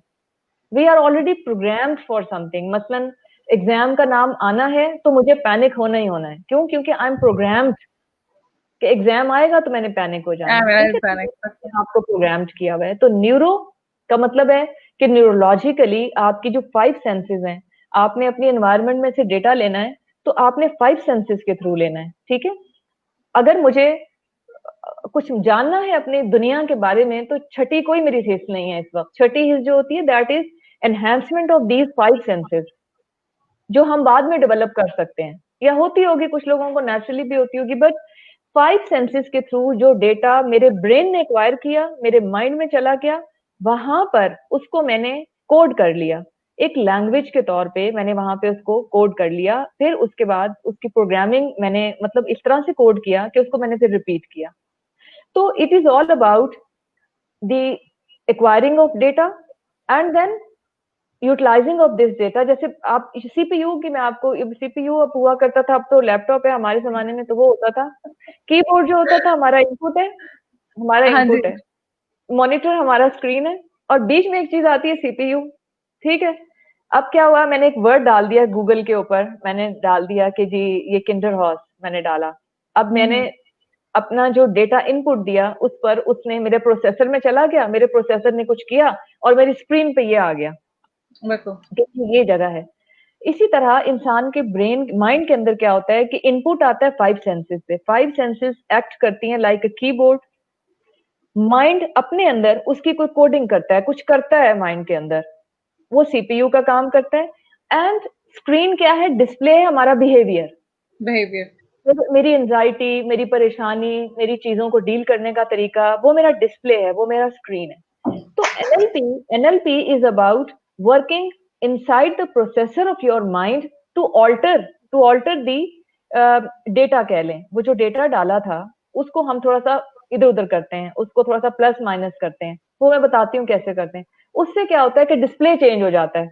मसलन किंडर हॉर्स की जगह मैंने किंडर हॉर्स डाला, और उसके बाद मुझे एक रिजल्ट फॉर एग्जाम्पल मिला। ठीक है, अगर मैंने चेंज किया, उसके इनपुट को चेंज कर दिया, इनपुट को चेंज करूंगी या मैं प्रोसेसिंग को चेंज करूंगी, लेट सपोज उसके साथ कोई और चीज ऐड करूंगी, मे भी शायद इतनी रेलिवेंट आपको ना इस वक्त ये चीज लगे। मैं आपको इसको दूसरी एग्जाम्पल बताती हूँ। वो कहता है कि एनएलपी कहती है कि आपका जो एक्सपीरियंस होता है ना आपके हेड के अंदर, वो 5 सेंसेस के थ्रू चूंकि हुआ है, तो it is like a big structure, एक मेगा स्ट्रक्चर होता है। तो एनएलपी प्रैक्टिशनर क्या करता है, उसको ब्रेक डाउन कर देता है इनटू डिफरेंट कंपोनेंट्स। कर दिया उसने, और फिर उसको ना वो रीजॉइन कर देता है, और जब डिस्प्ले होता है तो डिफरेंट डिस्प्ले आ जाता है। ठीक है, आपके एक्सपीरियंस को शफल कर देता है। Let me give you an example. अगर आपने लेट सपोज यू ये एक पेन है मेरे हाथ में, ये एक पेन है, and I ask you what is this. आपने इसको देखा और आपने कहा ये तो पेन है, मैं ब्लैक कलर का पेन है। इस पेन को देखने में आपके ब्रेन के कोई 15-20 पार्ट्स इन्वॉल्व हुए होंगे। आपने पहले सुना, आपका हेयरिंग सेंटर था, फिर आपने देखा, वो हुआ, फिर आपने इसको प्रोसेस किया, पास्ट में कोई निकाला कि ऐसी क्या चीज हो सकती है जो ऐसे लंबी हो, ब्लैक हो, और फिर आपने इसको अपने यूटिलाइजेशन में से, आपने ब्रेन में से वो डेटा निकाला। इन द एंड आपने 1 मिनट में कह दिया। क्यों? क्योंकि वहां पे पूरा सर्किट बना हुआ है एक। तो according to neurology, brain the cells that wire together fire together. एक चीज एक्ट्स एज अ स्टिमुलस, और उसका रिएक्शन ये होता है कि ये पेन है। लाइकवाइज हम बार दफा चीजों को ऐसे ले लेते हैं कि जो स्टिमुलस है उसी पर रिएक्ट कर देते हैं। ठीक है, तो एनएलपी हमारे दरमियान के एक्सपीरियंस को करती है ऑल्टर, और वो जो सर्किट है उसके अंदर सर्टेन चेंजेस करती है। मैं आपको इसकी एग्जांपल देती हूँ कि बहुत सारी टेक्निक्स एनएलपी की ऐसे काम करती हैं जिसमें हम इंटरनल रिसोर्सेज को यूटिलाइज करवाते हैं। मसलन देखें, एक बच्चा है, उसको अटेंशन उसके अंदर है। अटेंशन इज समथिंग, एनएलपी में हम एक वर्ड यूज करते हैं, रिसोर्स। ठीक है, तो हम क्या करते हैं कि इंटरनल रिसोर्सेज को एक्टिवेट करते हैं, जिससे एक्सपीरियंस की जो एक्सपीरियंस ऑल्टर करता है। एक्सपीरियंस को आप ऑल्टरनेटिव में एक्सपीरियंस करते हैं, और आपका बिहेवियर ओवरऑल चेंज हो जाता है। हर experience can be broken down into different segments. ठीक है ना, उसको हम मुख्तलिफ सेगमेंट्स में ब्रेक कर लेते हैं। अगर एग्जाम्पल देती हूँ किसी बच्चे की, कि अगर एक बच्चा है, फॉर एग्जाम्पल उसको रोने की आदत है। हम इस वक्त थोड़ा सा बिहेवियर वाइज वो बात कर रहे हैं ना, तो एक स्टिमुलस है उसका, उसके एनवायरनमेंट में ये है कि उसको आपने उसकी मदर ने उसको कोई काम करने के लिए कहा, और उस बच्चे को लगा कि वो मुश्किल है, वो डिफिकल्ट है, वो नहीं करना चाहता, वो उसको लाइक नहीं करता, तो उसका रिएक्शन क्या होगा? वो रोने लग जाएगा। ठीक है, और मदर जो है उसको ये लगेगा कि इसने काम नहीं करना था, या जो भी रीजन थी। तो वो जो उस बच्चे का अपना एक्सपीरियंस है कि वो उस काम को कैसे देखता है, उसको पॉजिटिव देखता है, नेगेटिव देखता है, कोई थ्रेट देखता है, कोई मुश्किल देखता है, क्या देखता है जिसकी वजह से वो रोता है। ठीक है, तो हम वहां पे ना एक्सपीरियंस को कोशिश करते हैं कि हम वहां पे ऑल्टर कर सकें। ठीक है, तो जब हम एनएलपी की डिफरेंट टेक्निक्स यूज करते हैं, एक फॉर एग्जांपल अनकॉन्शियस माइंड में, सबकॉन्शियस माइंड में हम मैनिपुलेशन करते हैं इमेजेस की। ठीक है ना, आपकी 5 सेंसेस में आपकी वॉइस है, यानी साउंड है, उसमें आपका विजुअल है किसी भी चीज का, उस विजुअल को यूटिलाइज करते हैं। और इसके अलावा जैसे सेंस ऑफ स्मेल है, आपकी सराउंडिंग में से स्मेल आ रही है, एक खास जगह की, एक खास, आपको पता होगा, एक खास आइडेंटिफिकेशन स्मेल होती है, वो हमने, है ना, वो हम लेते हैं। अच्छा, इसके अलावा बाद दफा आपने देखा होगा कोई खास किस्म की पर्टिकुलर स्मेल पर्टिकुलर मेमोरी को भी इवोक करती है, अगर आपने देखा होगा। तो दिस इज द साइकिल या सर्किट जो कि एक दफा एक्टिवेट हो जाता है, इनिशिएट हो जाता है, तो वो फिर उसको एक्टिवेट करता है। एनएलपी में ना हम ये करते हैं कि उस एक्सपीरियंस को चंक में ब्रेक डाउन करवा देते हैं, विजुअल को अलहदा, ऑडिटरी को अलहदा, और फिर हम उसको रिकम्बाइन करवा देते हैं, ठीक मैं है। ऑडिटरी का भी पूछने लगी थी, जैसे आप अभी हम्म, स्मेल की बात कर रही हैं, it's we relate songs to memories as well, तो दिस इज बहुत ज्यादा, आल्सो लाइक बहुत ज्यादा। इन्वॉल्व हो हाँ, जाता है, ये भी वही है। बिल्कुल ये वही है। अच्छा, इसमें जो सर्किट बनता है, जो एक्सपीरियंस का सर्किट है जिसकी मैं बात कर रही हूँ, शायद थोड़ा सा आपको डिफरेंट लग रहा हो, लेकिन एक खास पर्टिकुलर चीज को हम कहते हैं, कोई क्लू हमें किसी चीज का नजर आए तो वो सारे के सारे सर्किट को एक्टिवेट कर देता है। जैसे एक बच्चे को अगर एक मैकडोनल्ड्स का या किसी भी उसका नजर आ जाता है, आप देखें कि वो दूर से उसको बोर्ड नजर आता है, आपने देखा उसकी पूरी बॉडी लैंग्वेज चेंज हो जाती है। बिल्कुल बिल्कुल। तो वो एक स्टिमुलस जो है उसकी पूरी न्यूरोलॉजी को चेंज कर देता है। वो लेटा होगा तो वो उठ के बैठ जाएगा, वो आधा सो रहा होगा तो वो पूरा जाग जाएगा, उसकी पूरी जाग न्यूरोलॉजी जाएगा। चेंज हो जाती है, ठीक है। अच्छा, इसमें एनएलपी की तरफ आ जाते हैं। हम इसी सर्किट वाले प्रोसेस को यूज करते हुए, सर्किट वाले प्रोसेस को यूज करते हुए हम एक जो पॉजिटिव बिहेवियर्स है ना उनको हम स्ट्रेंथन करवाते हैं, हम सर्किट्स को फॉर्म करते हैं एनएलपी के अंदर। मसलन पॉजिटिव सर्किट्स को हम एनहेंस करते हैं। एक बच्चा, अगर हम, हमारे पास दो ऑप्शंस होती हैं। एक, वो अगर कोई प्रॉब्लमेटिक बिहेवियर कर रहा है और बहुत ज्यादा कर रहा है तो हम चाहेंगे ना कि रिड्यूस हो जाए। डेफिनेटली। या या कोई ऐसा बिहेवियर जो कि वो बिल्कुल नहीं करता, मसलन पढ़ाई में इंटरेस्ट नहीं लेता, खाना नहीं खाता, तो हम चाहेंगे कि वो करना शुरू कर दे। ठीक है ना, we have to look for these two types of behaviours. NLP जो है वो डिफरेंट टेक्निक्स ऐसे आप यूटिलाइज, क्योंकि बहुत ज्यादा डिटेल में जाऊंगी तो वो साइंटिफिक टर्मिनोलॉजी चूंकि यूज होना शुरू हो जाएगी तो मुश्किल हो जाएगा, तो बच्चों के लिए मैं आपको बताती हूँ कि वो वाली state, it is all, NLP is about state building. State, मैंने कहा ना कि वो एक साइन देखेगा मैकडोनल्ड का, पूरी स्टेट चेंज हो जाएगी स्टेट उसकी। चेंज हो जाएगी, बिल्कुल। अब एंजाइटी में आप ये देख, एग्जामिनेशन एंजाइटी में अगर आप एग्जाम का वर्ड बोला है किसी ने तो आपकी नींद उड़ जाएगी। क्यों? क्योंकि आपका सर्किट एक्टिवेट हो जाएगा। अब हम इसमें ये करते हैं कि जी, एक चीज होती है जिसको हम कहते हैं एंकरिंग। हम एंकर करवाते हैं सर्टेन टाइप ऑफ स्टेट को, सर्टेन टाइप ऑफ फीलिंग्स को एंकर करवाते हैं। एंकर क्या चीज होती है?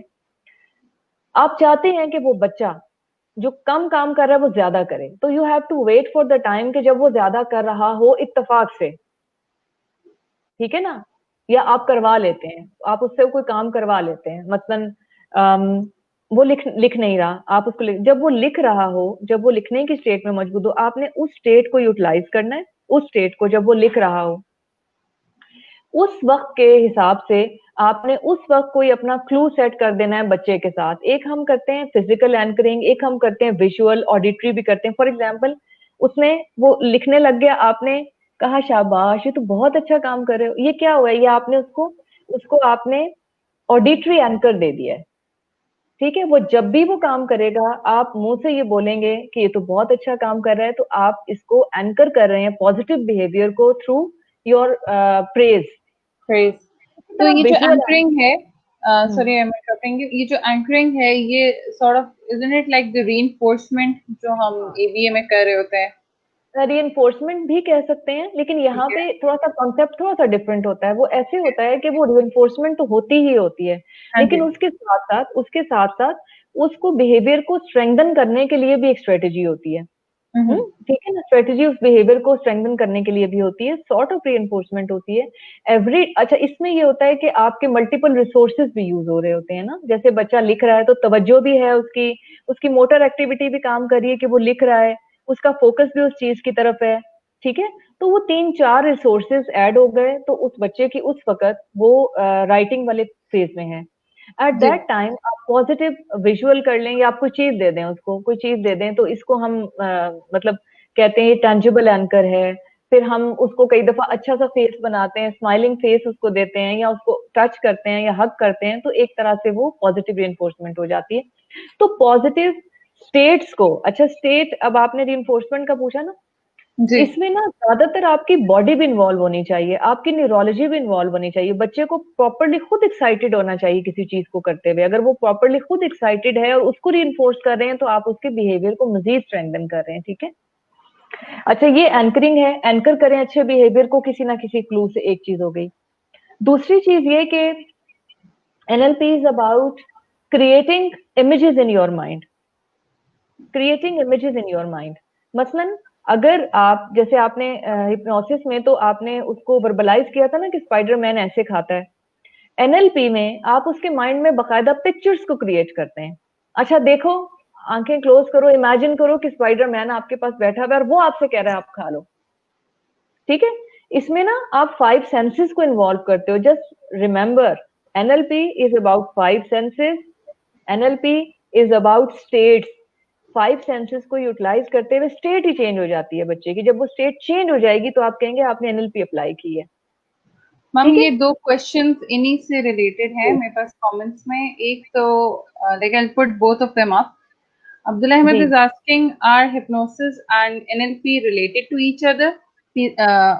अगर नहीं भी लिख दिया, please answer my question. जी, they are completely related to each other. मैं इसमें देख रही थी कमेंट, दे आर ठीक है। Completely related, yes, 100% and related. अभी जैसे कि इमेजेस की आपने बात की है, तो हाँ, राजा तन्हा is asking creating images as in visual memory.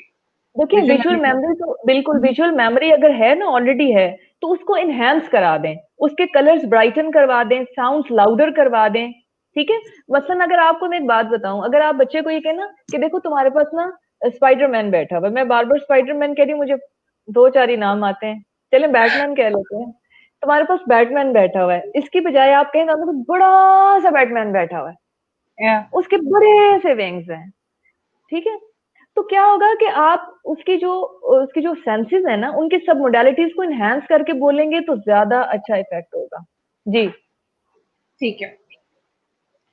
So अभी we मैं will. मैं फिर अपनी बात कंप्लीट कर लेती हूँ। हाँ तो जी, आप बिल्कुल। एनएलपी में ये होता है कि आप रिसोर्सेज को यूटिलाइज करते हैं, और रिसोर्स जो आप बच्चे के अंदर जो चीज लाना चाह रहे हैं ना, जैसे कॉन्फिडेंस लाना चाह रहे हैं, कंप्लाइंस लाना चाह रहे हैं, बात मानना लाना चाह रहे हैं, कोई भी ऐसी चीज जिसको हम कहते हैं कि बच्चे की कैपेबिलिटी है लेकिन वो करके नहीं देता, हमें सुनता नहीं है बात, लेकिन अटेंशन तो है ना उसकी।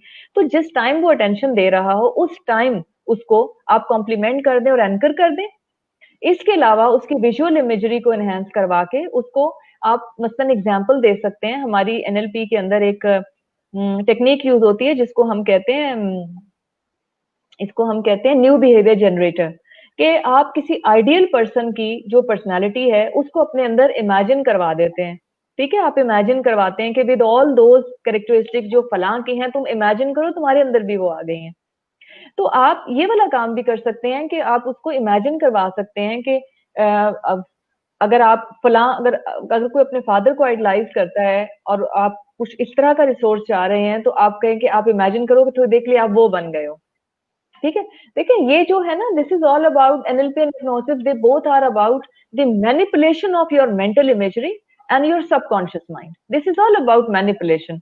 कहते हैं कि कहते हैं ना कि fake it until you make it वाला हिसाब है, कि हाँ जी। आप कुछ चीजें क्रिएट करते हैं अपने अंदर, शुरू में आपको अनयूजुअल लगती हैं, उसके बाद they become part of you. अगर किसी को कहा जाए कि तुम्हारी जॉब ऐसी है, इसमें तुमने बहुत ज्यादा गुस्सा करना है, तो वो शुरू में कितना ऑकवर्ड फील करेगा, वो कहेगा Yeah. नहीं मुझे तो बड़ा, शुरू में वो बड़ा अजीब लगेगा, लेकिन कुछ अरसे के बाद वो कर रहा होगा क्योंकि इट विल बिकम पार्ट, वो फेक इट करेगा until he will be able to make it. He makes it, yeah. तो ये I'm just gonna take overall ये another है कि comment. मैं बस एक और comment ले लूँ. Can we supplement someone's visual memory? Yes we can do it very successfully. देखें, अगर बच्चे के अंदर कोई मेमोरी है, अब आपने बहुत अच्छा क्वेश्चन किया, appreciate whoever has asked this question, कि अगर I'll बच्चे की just कोई put it up मेमोरी है again. तो हाँ जरा राजा तलहा, कि जी एक बच्चे को टीचर ने डांटा था, वो डर गया है तब से, आप उसको इमेजिन करवा सकते हैं। अच्छा इमेजिन करो कि वो जो टीचर है ना, उनकी शक्ल फलां जैसी है, द समवन, क्योंकि इसमें मैनिपुलेशन करनी है ना इमेजेस की आपने, ठीक है, 5 सेंसेस की। तो आप उसे कहेंगे वो किसी को लाइक करता है, फॉर एग्जाम्पल खाला को लाइक करता है, किसी कैरेक्टर को लाइक करता है, आप उससे कहें कि इमेजिन एज इफ उनका जो फेस है वो वाला है। आप क्या करा रहे हैं, आप उसकी मेमोरी को ऑल्टर करवा रहे हैं। मेमोरी को ऑल्टर करें और 4, 6, 10, 12 दफा रिपीट करा दें, हंसते हंसते गुफ्तगू में, गपशप में। नहीं नहीं, सोचो ना उनकी शक्ल वैसी है, उनका, अगर आप इसमें बच्चों ने बल्कि वो मूवी हैरी पॉटर भी देखी हुई होगी, उसकी भी एक एपिसोड में वो फियर को इस तरह से रिड्यूस करता है कि वो कहता है कि तुम वो कुछ ऐसी बात है कि वो कहते हैं कि मुझे ग्रैंड मदर से डर लगता है। वो कहते हैं कि imagine your grand mother is wearing the clown dress, हाँ। तो उसकी फिर हंसी निकल जाती है। तो दिस इज अबाउट लाइक उस चीज को ऐड करके विजुअल इमेजरी में अगर आपकी स्टेट चेंज होती है तो वो सक्सेसफुल एक अटेम्प्ट होती है। तो yes, we can always supplement with positive material, ये भी देख लें। और नेगेटिव भी करते हैं हम अच्छे एक्सपीरियंस को भी एज अ पेरेंट जो है ना डरा धमका के उस बेचारे के बच्चे का जो है ना वो माइंड चेंज कर देते हैं। जी, अभी अगर कोई क्वेश्चन है तो कर ले, मैं आपको फिर कंक्लूड कर देती हूँ मेंटल जो हमारी जनरल जो हम बात करें बच्चों के हवाले से। Ma'am we have one more question, तो फिर आई थिंक इसके बाद आप कंक्लूड कर जी सकते हैं। जी जी। In your opinion, which technique is the best one to improve the behavior of child, or through which technique we can stop a child to throw tantrums? अच्छा ठीक है, देखो ये तो बहुत अच्छी बात है। एक टेक्निक तो ऑब्वियसली नहीं वर्क करती, you have to Mm-hmm. Use combination of techniques हर लिहाज से। और बहुत अच्छी अच्छी टेक्निक्स भी होती हैं, मैं आपको ज्यादा टाइम हो तो किसी वक्त बताऊंगी कि किस किस तरह से। लेकिन अभी आपने कहा टू थ्रो टैंट्रम, देखिए हाँ जी। Tantrum always has some reason. So it ठीक, is बिल्कुल। best, it is best if you can identify the reason of tantrum। मैंने अभी आपको एनएलपी की एग्जांपल देते हुए कहा कि वो टेंट्रम थ्रो करता होगा किसी एक चीज के ऊपर, हाँ किसी जी। खास चीज के ऊपर, मसलन उसकी बात नहीं मानी जाती, उसको किसी चीज से मना किया जाता है। तो आप समझने की कोशिश करें कि वो उस चीज के रिएक्शन में चूंकि टेंट्रम थ्रो कर रहा है, तो उसको वो किस तरह से उसको परसीव कर रहा है, वो उसको उसके माइंड में क्या है जिसकी वजह से वो टेंट्रम थ्रो कर रहा है। तो आप उसको अंडरस्टैंड कर सकते हैं। और it can always be done like जो साइकोलॉजिकल हेल्प होती है ना, वो हमेशा उसको आप यूं कह लें कि psychological help is something like improving communication. This is all about improvement of communication. अगर आप बच्चे से पूछें और पूछने के काबिल हो सके, अगर बच्चा बता सके आपको, तो आप पूछें कि क्या होता है जब मैं आपको ये कहती हूँ, तो वो अक्सर कोई ऐसी चीज वो बताएगा कि नहीं आप मुझे मना कर देंगी, आप मुझे ये करेंगी तो और ये वो करेंगी। तो उसको ऑल्टर करने की कोशिश करें कि फॉर एग्जाम्पल उसको कोई कम सप्लीमेंट दे दें, उसको कोई और उसकी जगह पे दे दें। ओके ओके, फिर तुम मुझे जब इस तरह कहोगे ना, इस तरह से कहोगे, फिर मैं हाँ नहीं जी। करूंगी। इसमें इसमें एबीए की टेक्निक्स भी इन्वॉल्व हो जाती हैं। जी। ठीक है। Aisha Usman is asking, how can we make children comply and listen to make routine, like form a routine to sleep on time? Very difficult question, क्योंकि हमारा मुझे ऐसा लगता है, देखें ये भी एक पार्ट है एनएलपी हिप्नोसिस का भी, मैं इसको पार्ट कहूंगी कि बच्चे ऑब्जर्व वो कर रहे होते हैं तो अनकॉन्शियसली वो उन हैबिट्स को अडॉप्ट कर रहे होते हैं जो इर्द गिर्द हो रही होती हैं। Mm-hmm.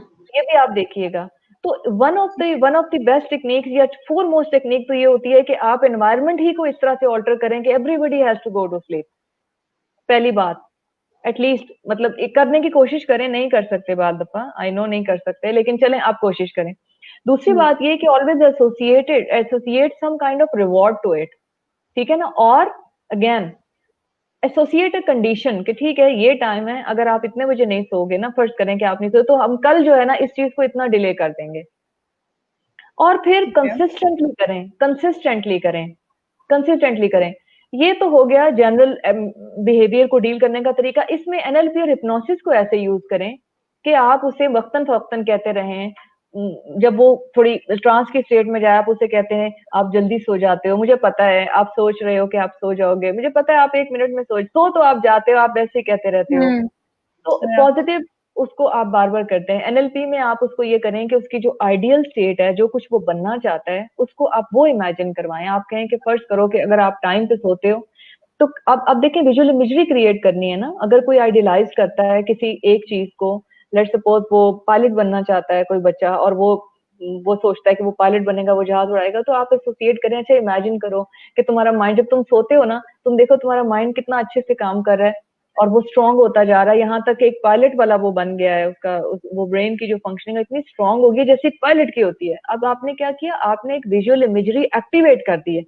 आपको पता है बचपन में जो हम बच्चों को डराते हैं, जिन बाबा आ जाएगा, ये आ जाएगा, बिल्कुल। वो आ जाएगा, वो क्या है, वो विजुअल इमेजरी है। बच्चे हाँ सारी जी। उम्र में, मैं अभी भी डरती हूँ, सारी उम्र डरते रहते हैं। तो वो उस वक्त का सजेशन जो है वो आज भी काम कर रहा आज होता है। तक। Okay. एनएलपी ये पे ना किसी वक्त अलहदा से भी हम, अगर आप चाहेंगे तो कोई पेरेंट्स के लिए कर सकेंगे सिर्फ एनएलपी या हिप्नोसिस को लेके। तो it was just like general introduction. अच्छा मैम, वैसे जैसे कि अभी आपने कहा कि बचपन में आपने सजेशन दी है, ठीक है, तो इन लेटर इयर्स ही इट्स प्रेजेंट, राइट? तो जी जी। How do you remove that suggestion? Like क्या कुछ बीइंग सजेशन इतनी स्ट्रांग होती हैं कि वो कभी रिमूव नहीं होती? Is that possible? बेटा देखें, बेशक बचपन के सजेशंस हो जो भी हो, एज लॉन्ग एज वो आपके सबकॉन्शियस में फिरते रहेंगे, आपको कभी भी नहीं पता चलेगा। लेकिन the moment you bring them in your consciousness, आप किसी तरह अवेयर हो जाते हैं कि no, this is not something I need to continue with, you can always be able to implement something that can change your behavior. मतलब there is nothing like that कि चूंकि बहुत Exactly. पुराना है, लेकिन आप चूंकि एफर्ट नहीं कर रहे, आप कॉन्शियस एफर्ट नहीं कर रहे, आप कुछ तो इस वजह से वो कंटिन्यू कर रहा है। जैसे ही आपने डिसाइड किया एंड आप उसको उसी वक्त ऑल्टर कर सकते हैं, ये है। So to bring something from your unconscious or your subconscious to your conscious, do you always need like some form of therapeutic assistance, या आप खुद भी एफर्ट कर सकते हैं? नहीं, एफर्ट बिल्कुल कर सकते हैं। देखिए, therapeutic assistance is something that you can go for a little letter.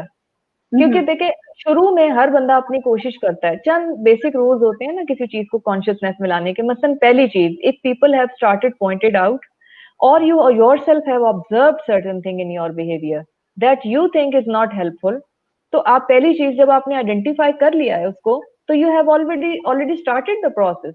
Process instead start हो आप गया है। डिनाइल में अगर रहे हैं, अगर आप कर रहे हैं और सब कह रहे हैं भाई तुम्हें गुस्सा बहुत है, मुझे थोड़ी आता है, लोग मुझे गुस्सा चढ़ाते हैं, तो you won't be able to work on it. If you are really concern, तो पहली चीज यही है कि आप फैसला करें। फिर दूसरी चीज के लिए देर आर सर्टन, मैं समझती हूँ हेल्पलाइंस भी अवेलेबल हैं, बुक्स भी बहुत अच्छी अच्छी हैं, इंटरनेट पे मटेरियल है, आप उन चीजों को उठाएं और करने की कोशिश करें, आप कर सकते हैं। फिर अगर उसके बाद भी अगर आप समझते हैं नहीं हो रहा, तो then professional help can be brought in. लेकिन प्रोफेशनल हेल्प जो होती है, जो एनएलपी और हिप्नोसिस से हम करते हैं, वो माइल्ड प्रॉब्लम्स के लिए वो बहुत आसानी से इंसान अपनी प्रॉब्लम्स को ओवरकम कर लेता है। आपको बहुत कॉम्प्लिकेटेड प्रोसेसेस और साइकोलॉजिकल एनालिसिस और कॉम्प्लिकेटेड हाँ चीजों में जी। जाना ही नहीं पड़ता। अभी यही टेक्निक मैं आपको बता रही हूँ ना, जो बच्चों के साथ छोटी छोटी विजुअल इमेजरी एक्टिवेट करना, फेवरेट कैरेक्टर्स को ले आना, रिसोर्सेज को अंदर इम्प्लाई करना और बच्चे की स्टेट को चेंज करना कोई पॉजिटिव चीज दे के, यही एनएलपी है। और इसको सिस्टमैटिक करने से बहुत सारी चीजें बच्चे के अंदर हो सकती हैं। तो मैं अब एक दफा बता देती हूँ मुख्तलिफ डिसऑर्डर्स के हवाले से ये सारी जी। चीजें। इंटेलेक्चुअल डिसेबिलिटी में, if you want to enhance the skills of a child, you can always use these techniques. आप विजुअल इमेजरी क्रिएट करवा सकते हैं उसकी हायर स्टेट की, किसी बेहतर, जैसे अगर वो चलने में इशू है तो आप कह सकते हैं आप इमेजिन करो आपके पीछे डॉग लग गया और आप बहुत तेज भाग रहे हो, या किसी किसी फनी चीज का ज्यादा अच्छा इफेक्ट पड़ता है। फनी चीज का ज्यादा अच्छा unconscious mind, subconscious mind funny चीज को बहुत शौक से लेता है। आप उसको कहें कि अच्छा देखो, किसी किसी किसी चीज का कैरेक्टर का ले दें कि वो आपके पीछे भाग रहा है या वो आगे भाग रहा है, आप उसके पीछे भाग रहे हो। अब वो एक विजुअल इमेजरी जब आपने क्रिएट करवाई है, तो उसकी न्यूरोलॉजी भी चेंज होगी, वो इमेजिन हाँ करेगा जी। तो उसके पूरे सेल्स में चेंज आएगा। तो आप उसको स्किल बिल्डिंग में ये positive suggestion, stories, metaphors, hypnotic state में ले जाके पॉजिटिव सजेशन, ये सारी चीजें हेल्प कर सकती हैं। लर्निंग डिसेबिलिटी में अगेन यही चीजें सेम टू सेम यूज करा सकते हैं आप, कि अगर अगर उसको इंसाइट है कि वो पीछे रह गया और उसको आगे बढ़ना है, तो आप पॉजिटिव असिस्टेंस उसको प्रोवाइड कर सकते हैं आगे जाने के लिए। इसी तरह जो न्यूरो डेवलपमेंटल डिसऑर्डर्स हैं, उसमें बहुत ज्यादा शायद उस तरह से हेल्पफुल ना हो, लेकिन जो छोटे छोटे लेवल पे आप देखें चीजें हैं, टेंट्रम थ्रो करना या बात सुनना, आई टू आई कांटेक्ट बहुत बड़ा इशू होता है न्यूरो हाँ डेवलपमेंटल में। जी, बिल्कुल। चेयर के ऊपर बैठना बहुत बड़ा इशू है कि 2 मिनट बैठ जाओ। इन चीजों को आप पॉजिटिव सजेशंस के थ्रू एनहांस कर सकते हैं। और वो बच्चा जब अपनी किसी मर्जी की एक्टिविटी में हो, तो उस वक्त पॉजिटिव इमेजिनेशंस क्रिएट करना शुरू कर दें, उसके बैक ऑफ द माइंड में करना शुरू कर दें। कोई ड्रीम पकड़ लें, कोई उसने छोटी सी बात आपको की हो, उसको एनहांस करके उसको पॉजिटिव वे में बता दें। मतलब दिस इज ऑल अबाउट जितने अच्छे अच्छे बड़े बड़े इमेजेस, एनहांस्ड किस्म के इमेजेस, ब्राइट, कलरफुल, ऊंची आवाज वाले, मूव करते हुए, पेनोरामिक किस्म की इमेजिनेशंस आप क्रिएट करते रहेंगे, उतना बच्चे का माइंड खुलता रहेगा। आप रिलेटिवली फील करेंगे पहले से बहुत बेहतर हो जाएगा। और बॉडी लैंग्वेज खुद बताती है कि चीजें बेहतर हो रही हैं। ये चीज है। तो ये था मेरी तरफ से। It is all for your assistance. आप हाँ एनएलपी जी। और हिप्नोसिस को नेट पे जाएं, सर्च करें। अब बहुत अच्छा जो है ना, वो बच्चों को छोटे छोटे लेवल पे बहुत फर्क पड़ा है। मैंने बहुत अरसे से काम किया है। मैं जब पेरेंट्स को एबीए के साथ साथ ये चीजें बताती हूँ, तो मेरा ख्याल है 40-45% बेटर रिजल्ट आते हैं उन बच्चों के। तो ये है। Definitely. हाँ जी, नहीं बिल्कुल। Okay, sorry, I'm gonna take another comment. I think maybe it will be our last comment for the session. Great session. Can you please repeat how to react if a child breaks something like glass in a positive way and stop a child from some bad habit? देखें आपने ना जैसे breaking of a glass is something like you अगर induce ना करें fear उसमें। अब देखिए मैं उसको नहीं डांटूंगी तो वो कल फिर गिलास तोड़ेगा। So you have to adopt a balance approach. For example उस वक्त उसको कुछ ना कहें जब वो टेरर में है, जब उससे गलती हो गई है, जब उसको फिर, तो उस वक्त अगर आपने धड़स से उसको डांटा तो वो पॉजिटिवली उसका फियर रीइंफोर्स हो जाएगा। आप उसको हिप्नोटाइज कर देंगे कि उसको डरना है। So this is negative use of hypnosis. Rather, leave him for a while. गिलास सबसे टूट जाता है, उसको छोड़ दें, लेकिन उसके साथ हेल्प कर देंगे वो, लेकिन उसको एंजॉय ना करें, हंसे नहीं उसके ऊपर, या उसको लाइट ना लें, ताकि उसको सजेशन जाए कि this was not something enjoyable. However later on, जैसे स्टोरी टाइम में बाद में बैठे हुए, बाद में गप करते हुए, हंसते हुए, पॉजिटिव मूड में, या उसमें जो ट्रांस के फेज में उसको हल्का सा कहें, फिर गिलास को जोर से पकड़ते हैं। आपको पता है जब गिलास पकड़ते हैं ना तो सही से पकड़ते हैं, ताकि ना हाथ में, ताकि जहां से आपने उठाया वहां पे आप रख सके। आप अपने आप को ट्रेन करें कि आपकी लैंग्वेज में नई नई नई का वर्ड ना हो और नेगेटिव वर्ड ना हो। आप एक हिप्नोटिस्ट बन के फिरते रहेंगे पूरी दुनिया में, Inshallah. So yeah, we have discussed hypnosis and NLP in detail. जैसे आपने स्टार्ट में कहा था कि कॉम्प्लीमेंट्री टेक्निक्स हैं। पाकिस्तान में अभी करंटली कहाँ से आप इसकी ट्रेनिंग हासिल कर सकते हैं? देखिए मेरे ख्याल में बच्चों के हवाले से जब ट्रेनिंग प्रोग्राम्स किए जाएं टीचर्स के लिए, पेरेंट्स के लिए, तो उनमें एनएलपी और हिप्नोसिस का एक प्रॉपर सेगमेंट होना चाहिए, so that they should learn how to strengthen the behaviour by utilizing this permanent techniques in. उनकी अपनी भी इतनी अच्छी इम्प्रूवमेंट हो जाती है, खुद आप इतना चेंज हो जाते हैं। अगर आप किसी को हिप्नोटाइज करना चाह रहे हो या बच्चों के लिए करें एनएलपी, खुद आप विजुअली इमेजिनेशन करना शुरू कर देते हैं, खुद आप इतने क्रिएटिव, आपके लिए कितनी अच्छी चीज है ये। तो मेरा ख्याल है उनके लिए तो सप्लीमेंट्री इनका एक साइड पे एक पूरा चैप्टर होना चाहिए, पूरा मॉड्यूल होना चाहिए, वो बहुत हेल्पफुल रहता है। और उसको परसिस्टेंटली मेंटेन बहरहाल वही करेगा। एबीए या बाकी टेक्निक्स जब आप एक बिहेवियर पे छोड़ेंगे तो वो दूसरा बिहेवियर डेवलप हो जाएगा, रादर आप उसको लेके चलें।